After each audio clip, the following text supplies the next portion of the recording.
¿Cómo están mis amigos? Bienvenidos a Cápsulas de Fe. Nuevamente quiero continuar con lo que estamos hablando durante varias semanas acerca de la fe. La fe tiene varios condimentos, varios aditivos para que pueda crecer y desarrollarse. Y una de las herramientas que permiten que la fe se desarrolle es declarar las cosas que no son como si fuesen. En la vida de Abraham están todos los principios, en la vida del padre de la fe están todas las leyes que gobiernan la fe para que ésta llegue a ser fuerte en nosotros y por la fe, como dice la Escritura, podamos alcanzar las promesas de Dios. La Biblia dice que la fe y la paciencia heredan las promesas de acuerdo a Hebreos capítulo 6. Y yo quiero hablar aquí cuando Dios hizo este trato con Abraham y le dice que él sería padre de multitudes. Se lo dijo cuando él tenía aproximadamente 70 años. Él no llegó a ser padre, o 75, él no llegó a ser padre sino a los 100 años.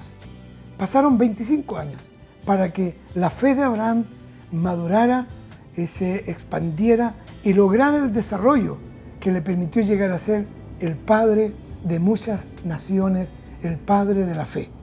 Y en el libro de Romanos, aquí en el capítulo 4, en el verso 16 dice: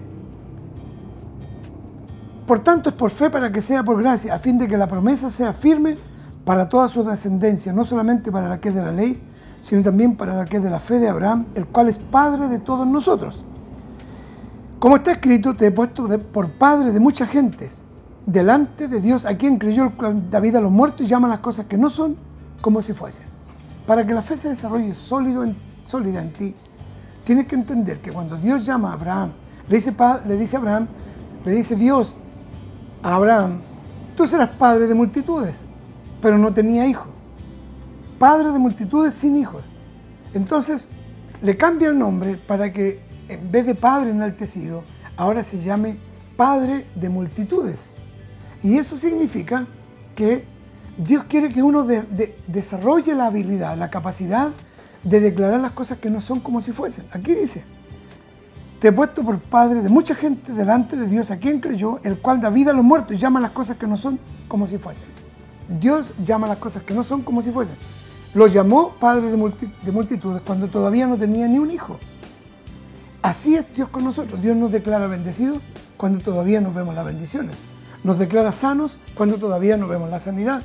Nos declara prósperos cuando todavía no vemos la prosperidad.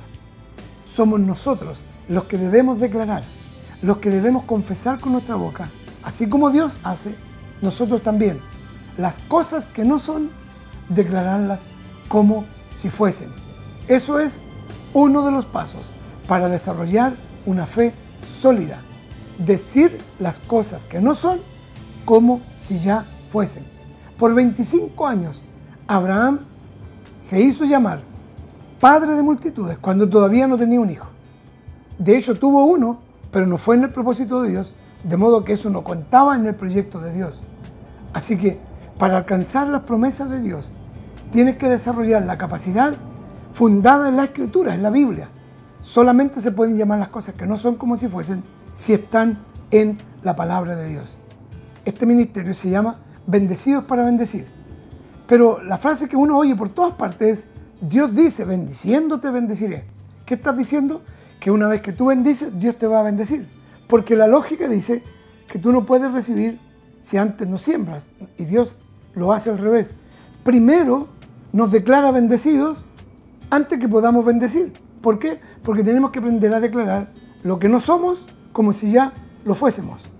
Es decir, si yo estoy enfermo, debo declarar que por sus llagas Jesucristo ya me curó, ya me sanó en la cruz del Calvario. Yo fui sanado. La Biblia dice: por sus llagas fuimos sanados. En Isaías capítulo 53. Fuimos, está en el tiempo pasado. Pero hay que trasladar esa verdad del tiempo pasado al tiempo presente confesando: Jesús ya me sanó, o sea, yo estoy sano. Sé que cuesta mucho esto. Sé que es un ejercicio complicado. Porque lo viví, pero te lo digo con absoluta certeza. Eso fue hecho. Está hecho por la obra de Jesús. Espero verte en la próxima cápsula para seguir hablando de este proceso que bendecirá tu vida. Gracias, seas bendecido. Amén.